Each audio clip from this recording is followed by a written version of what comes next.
इयत्ता 11वी प्रवेशासाठी आवश्यक कागदपत्र हे सगळ्यात इम्पॉर्टंट आहे. हे सुद्धा नोट करून ठेवायचं आहे. कागदपत्र एक योग्य ठिकाणी स्क्रीनशॉट काढा, म्हणजे तुम्हाला त्या कागदपत्राची आतापासून तयारी करून ठेवता येईल. ऐन वेळेला कागदपत्राच्या अभावी तुमचा प्रवेश रद्द होऊ शकतो. कागदपत्र नसेल तर तुमचा प्रवेश रद्द होण्याचा चान्स आहे. म्हणून सगळी तयारी अगोदर करावी, म्हणून ही कागदपत्राची लिस्ट तुम्ही प्रिपेअर करायला सुरुवात करा. कोणती लिस्ट आहे पहा. प्रवेशाची पूर्वतयारी काय आहे. भाग 1 चा फॉर्म भरताना तुम्हाला तुमची वैयक्तिक माहिती भरावी लागते आणि ऑनलाईन काही कागदपत्र आवश्यक प्रमाणपत्रे अपलोड करावे बंधनकारक आहे.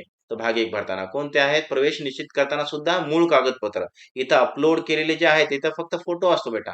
ते मूळ कागदपत्र तिथं सादर करावे लागतात. ओरिजिनल डॉक्युमेंट द्यावं लागतात. ह्या दोन प्रक्रियेमध्ये तुम्हाला कागदपत्रांची डॉक्युमेंट्सची गरज पडते. या दोन्ही प्रक्रियेमध्ये एकतर भाग 1 भरताना अपलोड करणं आणि नंतर प्रवेश निश्चित करताना ओरिजिनल डॉक्युमेंट सादर करणं. ठीक आहे. ही सर्व कागदपत्रे आत्ताच तयार ठेवणे अत्यंत महत्वाचे आहे. म्हणून इथं दिले बघा.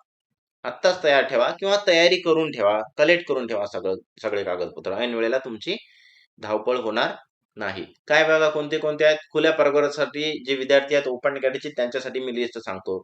कोणत्याही आरक्षणाचा लाभ न घेणारे विद्यार्थी काय 10वीची गुणपत्रिका हे सर्वांनाच लागते. आरक्षणाचा विद्यार्थी असू दे कुठल्या विद्यार्थ्याचा 10th क्लासचा मार्क मेमो जर असेल ठीक आहे. नसेल तर तुम्ही मिळाला नसेल ओरिजिनल तर तुम्ही ऑनलाईनची प्रिंट सुद्धा देऊ शकता. ऑनलाईन मध्ये प्रिंट निकाल लागल्याच्या नंतर निकाल जो लागतो ना, ज्या दिवशी तुमचा 10वीचा निकाल असेल त्या दिवशी तुम्ही ऑनलाईनची प्रिंट सुद्धा घेऊ शकता. ती प्रिंट सादर करू शकता. ठीक आहे. तर 10वीची गुणपत्रिका लागेल. शाळा सोडण्याचा दाखला टीसी, स्कूल लिव्हिंग सर्टिफिकेट म्हणतो आपण, ट्रान्सफर सर्टिफिकेट किंवा एलसी जे आहे ते सुद्धा तुम्हाला आवश्यक आहे. 2 कागदपत्र सर्व विद्यार्थ्यांना लागतातच. ते कॅटेगरीचा असो, ओपनचा असो, कुठल्याही रिझर्वेशनचा असू द्या, हे 2 कागदपत्र सगळ्याला कंपल्सरी लागणार आहेत. ठीक आहे. आणि नंतर आहे आरक्षणाचा लाभ घेणाऱ्या विद्यार्थ्यांसाठी काय काय लागते. ते 2 तर लागतातच सगळ्यांना, बट आरक्षणासाठी काय लागते बघा. 10वीची गुणपत्रिका लागणार त्यांना, शाळा सोडल्याचा दाखला लागणार आहे प्लस मध्ये. ह्या 2 गोष्टी ओपन कॅटेगरी वाल्यासाठी झाल्या होत्या, बट आता मी आरक्षण घेणाऱ्या विद्यार्थ्यांसाठी बोलतोय. ओके. जर तुम्हाला आरक्षण असेल तर खाली 3 गोष्टी सक्तीच्या आहेत. कोणत्या कोणत्या बघा. एक तर 10वीचा मार्क मेमो, एक शाळा सोडल्याचा दाखला, महाराष्ट्राचा रहिवासी डोमिसाईल सर्टिफिकेट काढून घ्या. ज्यांना कॅटेगरी किंवा आरक्षणाचा लाभ घ्यायचा आहे त्यांच्यासाठी इम्पॉर्टंट आहे डोमिसाईल सर्टिफिकेट. रहिवासी प्रमाणपत्र आता सप्लाय करून घ्या. रहिवासी प्रमाणपत्र काढून घेणं आवश्यक आहे. आणि तुमच्या प्रवर्गाचे विशेष प्रमाणपत्र म्हणजे काय असणार आहे आपण हे पुढच्या स्लाइड मध्ये पाहूया. प्रवर्गाचे विशेष प्रमाणपत्र म्हणजे कॅटेगरी आहे का, अपंग आहात किंवा माजी सैनिक जे काही आहेत ते, त्या सगळ्या प्रकारच्या विद्यार्थ्यांसाठी कोणतं लागते ते. आता त्यात काय आलं बघा. ते पुढच्या स्लाइड मध्ये पाहतो. एससी एसटी प्रवर्गाचे असेल तर जातीचा दाखला लागते तुम्हाला, कास्ट सर्टिफिकेट लागते. इथे लागणार आहे. एससी एसटी साठी फक्त कास्ट सर्टिफिकेट लागते. But Vijay OBC ST SCBC साठी जातीच्या दाखल्यासोबत प्लस मध्ये आहे बघा. इथं जातीचा लागणारच आहे प्रत्येक वेळेस तुम्हाला. या जातीचा तुम्ही रिझर्वेशन घेण्याचा विचार करताय तर तुम्हाला हे लागणारच आहे. प्लस मध्ये फक्त हे प्लस कोणाला एवढ्या जाते. एसबीसी, ओबीसी, एससीबीसी आणि विजय आणि एनटी ला लागते. काय लागते बेटा. नॉन क्रिमिलियर लागते. एससी आणि एसटी ला नॉन क्रिमिलियर लागत नाही. म्हणून त्या विद्यार्थ्यांनी नोट करायचंय. कोणाला जातीचा दाखला लागतो आणि कोणाला नॉन क्रिमिनल लागते. ज्यांना लागते त्यांनी हे नोट करा. आपण या कॅटेगरीमध्ये आहोत का, तर आपल्याला नॉन क्रिमिनल लागणार आहे तर ते काढून घ्या. अप्लाय करा. जे काही प्रोसेस आहे ते माहिती करून घ्या आणि ते कागदपत्र कलेक्ट करून घ्या. ठीक आहे. आणि ईडब्ल्यूएस जे काही इकॉनॉमिकली विकर सेक्शन्स आहेत ना, त्या प्रवर्गासाठी ईडब्ल्यूएस पात्रता प्रमाणपत्र लागेल. एलिजिबिलिटी सर्टिफिकेट असं म्हणतात, ते त्यांनी काढून घेणं आवश्यक आहे. तर तुम्हाला त्या रिझर्वेशनचा वापर करून घेता येईल किंवा त्या रिझर्वेशनच्या माध्यमातून तुम्हाला प्रवेश मिळेल. ठीक आहे. चला पुढचा मुद्दा काय की समांतर आणि विशेष आरक्षणाचे जे काही विद्यार्थी होते त्यांच्यासाठी काय महत्वाची गोष्ट आहे की त्यांनी कोणते कागदपत्र ठेवणं आवश्यक आहे. काय म्हणते बघा. दिव्यांग विद्यार्थी डिसेबल विद्यार्थी त्यांच्यामध्ये जे काही सिव्हिल सर्जनचे प्रमाणपत्र असणं आवश्यक आहे किंवा UDIDचे जे कार्ड असते ते असणं त्यांच्याकडे आवश्यक आहे. ते अपलोड करावं लागेल तुम्हाला. भूकंपग्रस्त किंवा प्रकल्पग्रस्त विद्यार्थी आहे, प्रोजेक्ट किंवा अर्थक्वेक अफेक्टेड जे स्टुडंट्स आहेत त्यांच्यासाठी जिल्हाधिकाऱ्याचे जे काही कलेक्टरचं सर्टिफिकेट असते ते असणं तुमच्याकडे आवश्यक आहे. बदली झालेले कर्मचारी ट्रान्सफर एम्प्लॉईज असतील तर त्यांच्या पालकांचा बदलीचा आदेश रुजू झाल्याचा अहवाल सुद्धा जॉइनिंग रिपोर्ट सुद्धा त्यांच्याकडे असणं आवश्यक आहे. जर हे कागदपत्र तुमच्याकडे असेल तर त्या संबंधित रिझर्वेशनच्या माध्यमातून तुम्ही प्रवेशासाठी पात्र ठरू शकता. कागदपत्र नसतील तर तुम्हाला त्या आरक्षणाचा फायदा घेता येणार नाही. समांतर आणि विशेष आरक्षणाचा जो दुसरे काही भाग आहेत त्याच्यामध्ये काय आहे बघा, स्पेशल कोटामध्ये आजी माजी सैनिक, डिफेन्स एक्स सर्व्हिसमॅनचे आहेत त्यांची जिल्हा सैनिक बोर्डाचे प्रमाणपत्र त्यांच्याकडे असणं आवश्यक आहे. स्वातंत्र्य सेनानी पाल्य असेल तर जिल्हाधिकाऱ्याचे प्रमाणपत्र असतील ते त्यांच्याकडे फ्रीडम फायटरचं सर्टिफिकेट असणं आवश्यक आहे.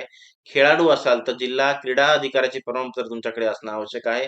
अनाथ बालके असतील तर महिला व बाल कल्याण विभागाचे प्रमाणपत्र तुमच्याकडे असणं आवश्यक आहे. हे नोट करून ठेवायचे तुम्हाला, म्हणून तुम्हाला स्क्रीनशॉट काढा योग्य ठिकाणी. नेक्स्ट आहे बघा, अत्यंत महत्वाचे नियम काय, हे 3 गोष्टी आपण नोट करून घेऊया. इम्पॉर्टंट आहेत.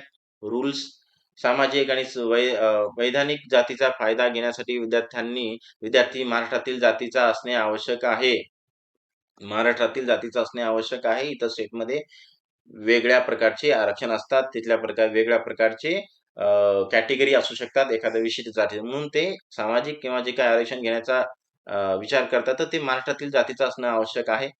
समांतर आरक्षणासाठी प्रमाणपत्र स्वतःच्या नावावर असावे लागेल. दुसऱ्याच्या नावावरचं जमणार नाहीये. ठीक आहे. समांतर आरक्षणामध्ये जे काही तुम्ही स्पोर्ट्स खेळाडू असाल मग ते स्पोर्ट्स सर्टिफिकेट तुमच्या नावावर असलं पाहिजे. पॅरेंटच्या किंवा भावाच्या नावावरचं असलेलं चालणार नाही. सर्वात महत्वाचे, जर आरक्षणाचे प्रमाणपत्र सादर नाही केले, तुम्ही आरक्षणासाठी टिक मार्क केलं, सगळं झालं, प्रमाणपत्र सादर नाही केले तर तर तुमचा अर्ज खुल्या प्रवर्गात ओपन कॅटेगरीमध्ये ग्राह्य धरला जाईल, हे लक्षात ठेवायचं आहे. ठीक आहे. हे काही नियम होते. कागदपत्राची सगळ्यांनी ताबडतोब जुळवाजुळव तयार करा. थोडक्यात महत्वाच्या आणखीन काही गोष्टी चर्चा करूया इथं आपण. सर्व कागदपत्रे प्रवेशापूर्वीच काढून ठेवा. इम्पॉर्टंट आहे, खूप इम्पॉर्टंट आहे. प्रवेशा अगोदर तयार करून ठेवा. प्रवेशाच्या दिवशी जर तुम्ही एखादं कागदपत्र आणायला गेलात तर कदाचित मिळेल, सापडणार नाही. तर त्यावेळेस धावपळ होऊन जाते आणि वेळ निघून जातो. कारण की तुम्हाला एक वेळ दिला असतो की या 3 दिवसामध्ये तुम्ही येऊन प्रवेश निश्चित करणे. जर तुम्ही त्या 3 दिवसामध्ये नाही आलात आणि 4थ्या दिवशी आलात कागदपत्र घेऊन सगळे, तर तुम्हाला प्रवेश देणार नाही ते संबंधित महाविद्यालय. म्हणून सगळे कागदपत्रे अगोदरच तयार करून ठेवायचे आहेत. ओपन कॅटेगरीसाठी मार्कशीट आणि जे काही स्कूल लिव्हिंग सर्टिफिकेट आहे ते लागते फक्त. ओपन कॅटेगरीला फक्त हे 2च लागतात, म्हणून त्यांना तेवढी धावपळाची गरज नाही. कोणत्याही आरक्षणासाठी डोमासाईल रहिवासी दाखला सक्तीचा आहे. कोणतंही असू द्या आरक्षण, कुठलंही आरक्षण असू द्या, रहिवासी दाखला लागतोच. म्हणजे जे काही कॅटेगरीमध्ये आलेत, कुठल्याही कॅटेगरी असू द्या, तुम्हाला रहिवासी प्रमाणपत्र काढणं आवश्यक आहे. हे ताबडतोब काढून घ्या. आणि कागदपत्र नसल्यास आरक्षणाचा लाभ मिळणार नाही, ही एक गोष्ट लक्षात ठेवायची. एवढ्या सगळ्या गोष्टीची, कागदपत्राची अत्यंत आवश्यकता पडणार आहे. तर काही अडचण असेल तर मी परत एकदा रिक्वेस्ट करतो की कमेंट्समध्ये बिलकुल कळवा. स्पेशल आपण त्याच्यावर चर्चा करूया.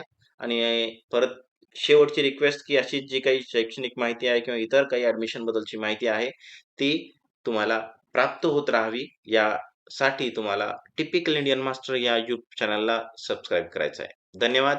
पुन्हा भेटूया. इयत्ता 11वीच्या प्रवेश प्रक्रियेमध्ये तुम्हाला कसल्याही अडचण येऊ नये आणि तुमची प्रवेश प्रक्रिया सुरळीतपणे चांगल्या प्रकारे पार पडो, ही इच्छा व्यक्त करतो आणि थांबतो. धन्यवाद. पुढे भेटूया आपण नवीन एखाद्या व्हिडिओमध्ये. Thanks for watching.